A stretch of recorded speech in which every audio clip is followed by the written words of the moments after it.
Sejam todos muito bem-vindos aqui ao nosso Direito ao Ponto, o programa da Ordem dos Advogados do Brasil, Seccional Bahia, em parceria com a Fundação Paulo Jackson TV e Rádio Alba. As demandas de massas são um tema de preocupação constante da OAB Bahia por conta da defesa das atividades da classe. No programa de hoje, vamos conhecer os motivos que fazem com que a litigância seja considerada predatória e o papel da OAB na proteção da justiça. Por isso, trazemos aqui no programa de hoje a advogada Carla Peixoto, presidente da comissão, Carla? Isso, presidente da Comissão de Apoio à Advocacia em Demandas de Massa da OAB Bahia. Tudo bem com você? Como é que vai? Tudo bem, tudo ótimo. Como é que anda? Você sabe que uma coisa que se tornou uma palavra popular, e eu falo isso de forma jocosa, obviamente, é o termo advocacia predatória, né? É uma coisa que a gente costuma ver, e eu conversando com pares da advocacia, mais precisamente aqueles que representam os manifestados, bancos, enfim. E eu fiz uma pergunta muito simplória a eles, que ninguém soube responder. Falei, vem cá, do outro lado está uma colega seu. Não é meio estranho você apontar para a sua profissão, a profissão que você defende, e entender que isso seja algo literalmente normal? Não obtive resposta. Porque não existe no ordenamento jurídico essa palavra litigância predatória. Foi criada por grandes empresas, leia-se como réus, quanto mais, como uma medida para intimidar o advogado, a outra parte, o consumidor, impedir o acesso à justiça. Recentemente, foi março desse ano, salvo engano, dia 11 de março de 2025, teve julgamento no STJ, referente a esse tema, que é o tema 1198, e que ficou proibido o termo litigância predatória. Porque além de não existir no ordenamento jurídico este termo, essa palavra predatória traz uma carga pejorativa, né? Como se o advogado que está exercendo a sua profissão, o livre exercício da advocacia, fosse um predador. É uma palavra muito pesada. E não é. Ele está defendendo o seu cliente, que é vítima de condutas reiteradas e ilícitas por parte das grandes empresas, que dominam até o judiciário. Quais são elas? Planos de saúde, bancos, telefonia, companhias aéreas, concessionárias de água, de luz. São os que hoje atolam, digamos assim, o judiciário. Você sabe que a impressão que tem é aquela frase do poste mijando no cachorro. Porque, e eu vou exemplificar aqui, eu acho interessante exemplificar, você passa por um desserviço enquanto consumidor. Sim. E você é obrigado a ouvir que aquele desserviço é apenas mero aborrecimento. Eu quero que alguém possa me explicar. Eu um dia tenho vontade, tudo bem que esse programa não é para isso, mas tenho vontade de entrevistar alguém de uma companhia aérea, tipo um CEO, para ele entender dele o que é mero aborrecimento. Se 4 horas esperando um avião que atrasou, ou que você teve no show, ou qualquer coisa desse gênero, falando de companhia aérea. Se é mero aborrecimento. E até que ponto ele, com a capacidade budista, nada contra os budistas, obviamente, de poder, né, respirar, como é que ele ficaria numa fila esperando e ter seu mérito não resolvido enquanto consumidor. Negócio estranho, né? Assim, a inversão de valores em relação a isso, né? Com certeza. E aí, eu digo assim, mero aborrecimento depende de quem está do outro lado. Porque você tem julga, pessoas, né, que entram com ação, né, que ocupam certos cargos, com indenizações altíssimas. Outras, a grande maioria, né, é um mero aborrecimento. E não falo só de companhias aéreas, que isso é um transtorno. Falo muito, até eu atuo em direito da saúde, em questões de saúde. O bem maior tutelado pelo direito é a vida. A pessoa ali está num problema, numa doença, tem a negativa de atendimento, tem a negativa do tratamento, da medicação, que é algo crucial para a vida, e é um mero aborrecimento. Então, depende. Isso é um tema assim, muito que a gente tem que trazer à tona, tem que trazer à conversa, porque concordo com o que você disse. Tá uma inversão, né? Eu vou dizer assim, uma transvaloração dos valores. Verdade. Esse tema até da litigância abusiva, né, que não vamos usar mais predatória, Eu até brinco. Nesse próprio julgamento que falou para não usar litigância predatória e sim litigância abusiva, ele chama atenção para litigância abusiva reversa. Que é o quê? As empresas intimidam os advogados que atuam com diversas demandas contra eles por condutas ilícitas que violam o direito do consumidor. E assim, direito certo. Não está pedindo nada além, não. Na verdade, não deveria nem entrar com ação para requerer o que é de direito. Mas já que eles não cumprem, vamos lá, vamos entrar. Então, os advogados que entram com essas ações, que estão pleiteando o direito, eles são chamados de vítimas. E aí eu trago o X da questão.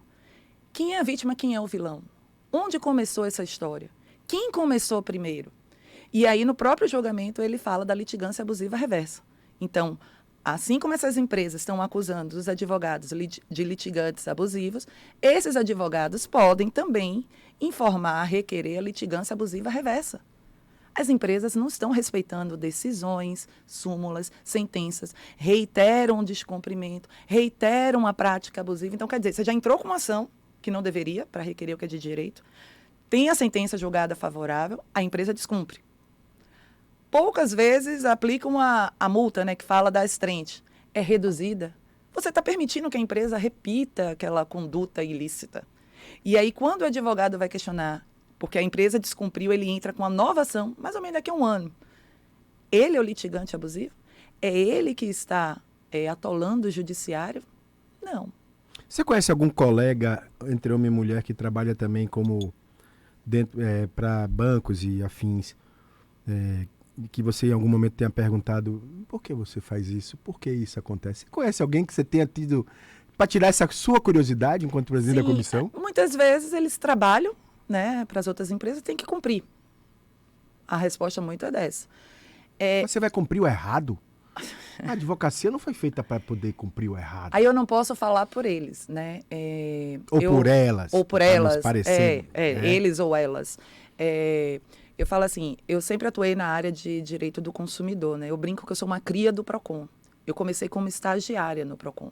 Então, antigamente, a gente não tinha essa coisa da tecnologia, a gente recebia o consumidor na sede, era linha direta do PROCON, tinha ramal para poder falar diretamente com cada empresa. Então, assim, com a Embasa, né? Com a Coelba, na época, eu ia dizer Telemar, mas não, Vivo. Não é do seu tempo, você é jovem demais para isso. Deixa para os velhos. Falava direto com a empresa e tentava resolver ali. Naquele momento, sem precisar ir para o judiciário. Hoje em dia, é o que eu estou dizendo, assim, eu sei que esses advogadas, eles estão cumprindo o papel deles, mas eu acho que nessa inversão de valores, as empresas, elas começaram a criar cada ano um tipo de lobby para poder diminuir o prejuízo delas. Chama até atenção uma coisa. Antigamente, a gente ia para uma audiência, tinha proposta de acordo. Hoje em dia é raro. E temos que refletir por que não levam mais proposta de acordo. Aí a gente pensa, primeiro, condenações baixas. Quando há condenação, né? A gente falava antes, sei lá, 40 salários mínimos dava, ou 20 salários mínimos dava 14, 28 mil. Hoje, 40 salários mínimos no tribunal, no juizado, dá uns 60 mil, mais ou menos. 60 mil, a média de condenação é 2 mil, 3 mil. Antigamente, quando era 14, 28, a gente tinha condenação de 5, de 10, de 15. Então, a empresa parava, pensava, peraí, eu estou tomando um monte de condenação sobre esse mesmo fato. Vamos parar aqui para ver onde é que está errando? E hoje em dia, não. E chama atenção ainda. Só 10% dos consumidores reclamam. 90% deixam para lá. Eu vou ver depois. Esqueci. A justiça é lenta, não vai resolver. A justiça vai resolver daqui a 10 anos, viu? O Tribunal de Justiça, a justiça como um todo. E aí, quando vê indenização de 1.000, 2.000, mero aborrecimento. Aí ele pensa, eu vou gastar com advogado, eu vou pagar mais o advogado do que eu vou receber? E aí é um dado importante de ressaltar aqui para os amigos e amigas, colegas e colegas da advocacia e para a justiça como um todo. Quem a população confia menos hoje é na justiça. Pesquisa de pouco tempo atrás, me esqueço agora quem me mostrou e a data em si, mas a confiança na justiça tem caído muito, mas muito, muito. pela falta de celeridade. E olhe que não faltam bons administradores. Não vou aqui também ser insensato, ser leviano. A Justiça tem bons administradores. O presidente Cíntia Rezende tem feito um trabalho cortando na pele, diga-se de passagem. Não por nada, mas tem feito. Óbvio, acertos e erros. Mas a população hoje confia muito pouco na Justiça por conta dessas coisas. Aí você prefere não fazer. E eu vou de novo exemplificar a aeronave. Atrasou 200 pessoas prejudicadas de um voo que cabe na aeronave. 3 botam na Justiça. 197 preferem não botar porque diz que nada vai acontecer. Mas não é que vão botar porque vai demorar, não. É porque nada vai acontecer. E pior de tudo, quem está dizendo isso aqui é um jornalista. E baseado em dados dito aqui nesse programa. Existe hoje uma referência muito grande de colocar a advocacia criminalizada pela própria Justiça. Que deveria ser também andar de mãos dadas, ou pelo menos andar de forma mais isenta, ou então tem a história aí de que existe um juiz, enfim, uma juíza, que diz tacitamente que ele é pró-empresa. Eu acho isso um absurdo. Se isso é verdade, se for uma verdade, é um absurdo. Você imaginou, Júlio, se você vai para o tribunal já ciente que todo mundo fica rezando. Não sei se é verdade, não sei se é mentira. Isso para mim é conversa de corredor. Eu acho que é conversa de corredor. Mas diz que quando chegar lá assim, não pode acontecer. Se chegar na mão dessa pessoa, perdeu. Não é conversa de corredor, é a realidade. É uma realidade, né? É uma realidade. E o advogado atuante que está ali, ele sabe. Quando cai em determinado juiz, quando cai em determinada turma. E assim, é código de defesa do consumidor. O consumidor, ele é o vulnerável da relação. Né? E como a gente mencionou aqui, só 10% reclama. A margem de lucro dessas grandes empresas está nos 90% que deixam para lá. Verdade. Então, como é que fala que é o advogado que está defendendo o consumidor, que está defendendo o direito líquido e certo, que não deveria estar entrando com essa ação para poder brigar o que é de direito? Ele é um litigante abusivo? Aí, por isso que eu brinco.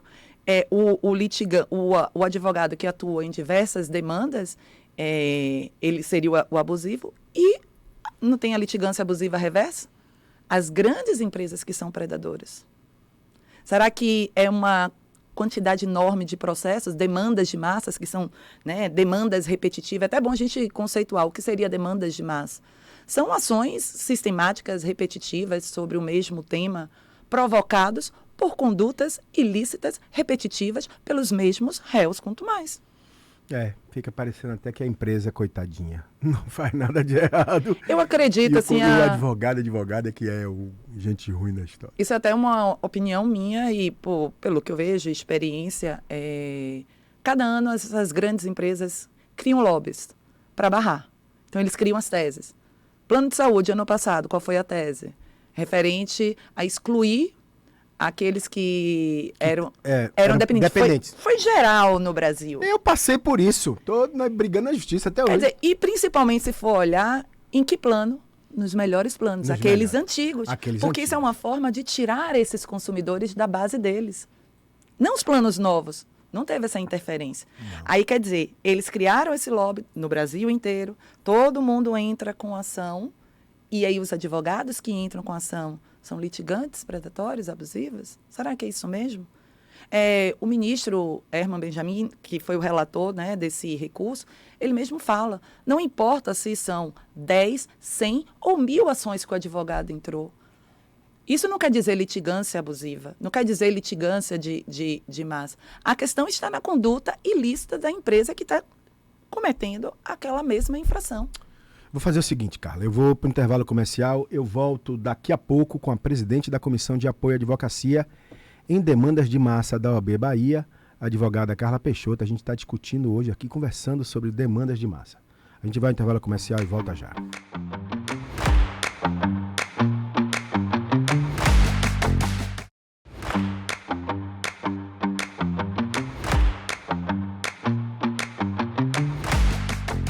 Estamos de volta aqui com o seu Direito ao Ponto, o programa da Ordem dos Advogados do Brasil, Seccional Bahia, feito direto dos estúdios da Rádio Alba. Conversando aqui comigo, corrigindo um erro aqui, minha amiga Carla Simas, né? Isso. Carla Simas, presidente da Comissão de Apoio à Advocacia em Demandas de Massa da OAB. A gente está falando sobre demandas de massa, dizia no primeiro bloco, essa questão de quem é realmente, de quem é o predador e quem é a caça.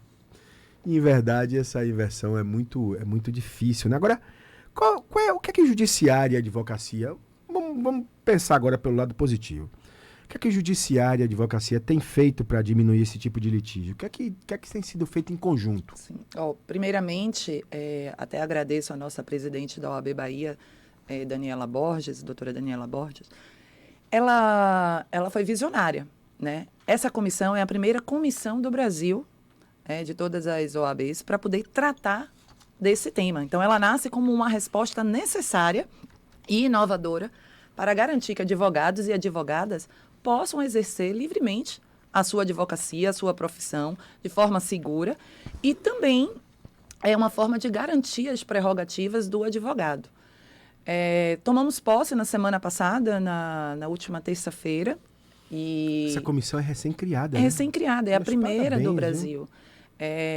Eu falo, ela foi visionária em criar este canal, esta comissão, para que o advogado que está se sentindo violado, perseguido, porque os advogados estão sendo perseguidos, Luiz. Ano passado tivemos uma situação que grandes bancos fizeram um dossiê apontando que determinados advogados que atuam com diversas ações são litigantes predatórios e entregavam de gabinete em gabinete. Só faltou grandes bancos fazer aquela propaganda bonita de final de ano, porque tem um que faz, que eu até me emociono toda vez que ele faz. Não posso dizer não, mas é o branco da grande árvore. Ele faz, eu acho tão bonita aquela propaganda dele. Eu acho bonito, mas só faltou eles fazerem uma propaganda assim. Advogado predatório. Cuidado com ele. E aí mostra a sua cara, a cara de uns 3 ou 4. Porque não falta mais nada. Você preparar um dossiê e entregar num gabinete de um magistrado, de uma magistrada, é o cúmulo do absurdo. Então, a OAB Bahia, ela saiu, né, à frente de todos, criou essa comissão para criar esse diálogo institucional. Vamos agendar, porque a posse foi semana passada, né? Tem uma semana. Vamos criar esse diálogo institucional com o Tribunal de Justiça, com o Ministério Público, com o TRT, com todo o Judiciário, para mostrar o outro lado. Assim como os bancos foram de gabinete em gabinete, vamos criar essa pauta também e abrir até pela própria OAB um canal de denúncia, de informações dos próprios advogados, eles que estão se sentindo perseguidos, eles que estão recebendo coisas, determinada vara, determinado juiz, como já me mandaram semana passada. Tem uma vara de juizado que o juiz está intimando a parte, né? Isso constrange o advogado, isso constrange a parte, isso gera desconfiança nessa relação advogado e cliente, né? Descredibiliza o advogado, o trabalho dele, o escritório, para poder informar se ele, de fato, conhece aquele advogado. Se ele contratou o advogado, pede para tirar uma selfie, segurando a procuração e segurando um documento para dizer que ele é ele. Já o juiz, não o conciliador. Porque eu soube da história do conciliador. Tem a conciliadora também fazendo isso, mas quem assina é o juiz. Então, no caso, vai para o juiz. Já chegou isso para a gente já está adotando as medidas. Isso é na Bahia, né? Eu estou falando de Bahia. Da Bahia. Mas temos isso em outros estados. Eu acho que foi em Natal, intimaram uma advogada para poder levar. Ela estava com 1.000 clientes, ela levou 1.000 clientes. Era um interior, né? Não coube, lógico. Ela levou os 1.000 clientes. Ela levou, e acho que o juiz se revoltou. Ficou nervoso. Inclusive, assim, como a gente foi, né, a OAB Bahia foi o pioneiro nesse tema, sim, né, mostrando para o advogado, advogada, você não está sozinho. Caso você esteja passando por isso, procure a gente, procure a OAB, procure a comissão. Tem uma advogada de São Paulo que ela já entrou em contato e ela disse que vai criar em São Paulo uma comissão também sobre o tema. Massa. Um outro advogado em Manaus também falou, doutora, vamos abrir aqui também, começar aqui em Manaus, uma comissão parecida. E a ideia é essa, que todas as OABs, todas as seccionais tenham para mostrar, para a gente enfrentar, né, esse tema e mostrar para as grandes empresas que não é assim, não. E o advogado, a advogada, ele está protegido. Afinal, a OAB é a casa do advogado. Todos têm que ter o livre exercício da advocacia, têm que ter garantido suas prerrogativas e também não podemos impedir o acesso à justiça. Porque quem é que está sendo realmente prejudicado, além do advogado, que é a sua carreira, a sua profissão? O consumidor. Quando chegavam a essas ações, eles estavam extinguindo, sem resolução do mérito, indeferindo liminares, condenando a parte e o advogado em multas. Isso não existe.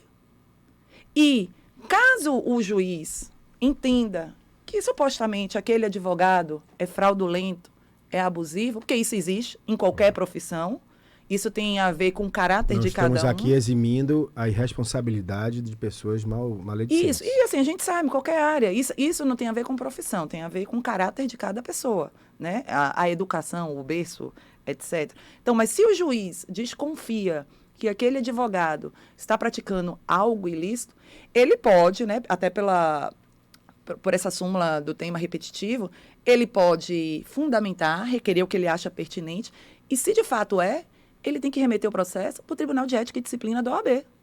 É o TED que tem que analisar, apurar as infrações do advogado e condenar. Não simplesmente extinguir. O Estatuto da OAB é uma lei federal. Cabe ao TED, ao Tribunal de Ética e Disciplina da OAB, apurar e punir o advogado que está cometendo infrações éticas disciplinares. O seu Judson, você sabe, meu diretor Judson, só para poder exemplificar para você aqui o que é que está acontecendo. Você chega com o seu advogado para uma como é que fala? Uma conciliação, e aí o conciliador fala: você conhece seu advogado? Você reconhece ele como sendo ele ou ela mesmo? E você tem que provar que aquele advogado que você reconhece que contratou aquele advogado. Ou seja, o princípio da boa-fé não existe mais. Quer dizer, o advogado... Aí você fala isso, não, mas por quê? Porque o advogado pode ter uma banca com 20 advogados e naquele dia ele mandar o associado dele, não ser ele, mas o nome está escrito lá: Luiz Gana e Associados. E Carla Simas é uma associada, é uma sócia sênior. E ela que vai naquele dia, vai lá nessa audiência que eu não posso ir. Pelo fato dela não ter conversado comigo nas vezes anteriores, ele fala: você conhece Carla Simas? Não, você conhece. Quem é seu advogado? É Luiz Gana. Mas é do Gana e Associados ou do Simas e Associados? Não vale. Aí você está tentando burlar a justiça. Não é inversão, é má fé, é mau caratismo. E chama atenção, quando é o outro lado das grandes empresas, que tem grandes escritórios, que quando juntam sua procuração, seus atos constitutivos, tem 50 advogados. E manda o estagiário. E aquele ali, você olha, nem o nome dele... Tá lá nos associados. E não questiona. Não, ninguém questiona. E não mandam ninguém da empresa tirar foto com Mas selfie. aí, Carla, é a voz bonita da propaganda, aquela de fim de ano. Ó, que fala. É aquela voz, falando sobre banco aqui, aquela voz, você fala: nesse fim de ano, você está com a gente. Aquela voz faz a diferença, Judson. Aí o cara lá que tá vendo, não, a voz do banco, é a voz do banco. Só falta aí do cara do banco, conciliador. Nós estamos com você. Pronto, acabou. É verdade. A gente tá fazendo piada aqui porque... Mas é sério, o tema é sério. O tema é muito sério. Muito sério, porque na ponta tem uma senhorinha que tem 70 anos de idade e que lutou a vida toda para ter um plano de saúde. Sim. Ou que precisa daquele auxílio naquele momento e que não vai ser atendida porque é alguém que está pouco se importando. E eu vou te falar uma coisa aqui, porque isso me deixa indignado. Porque eu passo por isso, inclusive. E olha que eu tenho condições. O que me deixa mais indignado, e aí eu sempre conclamo isso, é que na hora que a imprensa começar a apontar o dedo, esquecer o patrocínio, a publicidade exagerada que é colocada em cima dela, e entender, falar a verdade. E falar a verdade, e mostrar o que é que está sendo feito contra a população. São 250 milhões de habitantes sendo prejudicados em sua maioria, sua grande maioria, por conta disso aí, por conta de pessoas que fazem errado e preferem que o errado seja certo. Um exemplo atual. O caso do INSS. O caso do INSS. Quantos advogados que são especialistas na área entravam referente a esses descontos abusivos e as liminares eram indeferidas, os processos extintos e agora o caso veio à tona. De quem é o litigante predatório? Quem é? Então, a gente tem que analisar isso, tem que trazer a verdade, tem que desmistificar e, como você disse, apontar onde é que está o erro. Não é no advogado que está entrando com diversas ações. Tem uma outra coisa também, uma opinião minha também, assim. Eu acho que quando a outra parte, ou magistrados, o que for, percebe que determinado advogado está ganhando muito no volume, Tem alguma coisa errada, imagine. Se ele foi bom naquilo, se ele errada. desenvolveu a tese, eu faço só um tipo de ação. Eu tenho 100 mil ações. Queria eu. Isso, não olha o esforço dele, o mérito dele. Se ele botou uma equipe com 100 advogados atuando... Se existe uma falha do banco ou do plano de saúde, que aquela falha ele identificou. Eu vou dar um exemplo. Quando eu era estagiária, eu fui estagiária de uma grande empresa de telefonia. E naquela época, 2008, 2009, salvo engano, era por região, né? Então, na região era Bahia e Sergipe. Sim. Quando chegava para a gente processos oriundos da comarca de Lagarto, Sergipe, que eram condenações, naquela época, 2008, 15 mil reais. A ordem era para tudo e resolve. Enquanto aqui era R$1.000. Sendo que R$1.000 em 2008 era dinheiro. Era um dinheirinho bom. Imagine 15 mil. Era um dinheirinho melhor ainda. Então, eles paravam para cumprir. Por quê? Porque ali a indenização tinha um poder coercitivo, punitivo. Hoje, não. Hoje não. Hoje... O raciocínio antigamente a métrica era até 3 mil a gente faz um acordo, né? Faz uma proposta. Agora eles nem fazem, porque quando vem dano, é R$1.000, R$2.000. E, como chamei a atenção, essa diferença, né? Hoje, 40 salários mínimos dá mais ou menos 60 mil. Então, o percentual da indenização caiu. Por que não analisam isso? Por que não punem a empresa? Porque eu tenho certeza que na hora que descer a caneta, negativação indevida, 20 mil. Cancelamento do plano, suspensão negativa de tratamento, 20 mil, 30 mil. Na hora, O diretor está avisando que eu tenho 3 minutos. Quais são as ações que você está impetrando? Você agora que está entrando para presidente da comissão. Como a comissão é nova, a gente já marcou...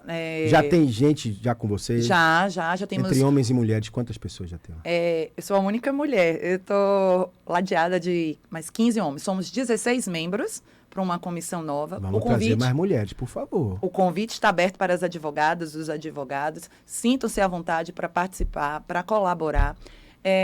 Já foi autorizado pela nossa presidente. Faremos no dia, acho que é 3 de julho, um encontro para poder explicar para os advogados, para a sociedade. Chamando já. O local ainda não, mas seria será na data 3 de julho, com um papel importante no CNJ. Sim. Um advogado que sofreu essa violação e com um magistrado do TJ. Então, a gente fazer a tríade. Bote aí o quarteto ouvir. E conte com a imprensa, se quiser me incluir, eu Ótimo. aceito perfeitamente. Porque isso, primeiro a gente precisa conversar. Sim. A gente precisa dialogar, ver onde é que está o X, onde é que está o problema. Porque não adianta tomar medidas. Vai convidar o grande banco? Estão todos convidados para debater. A grande empresa de saúde? Estão todos convidados para participar, porque a ideia é essa, desmistificar. Claro.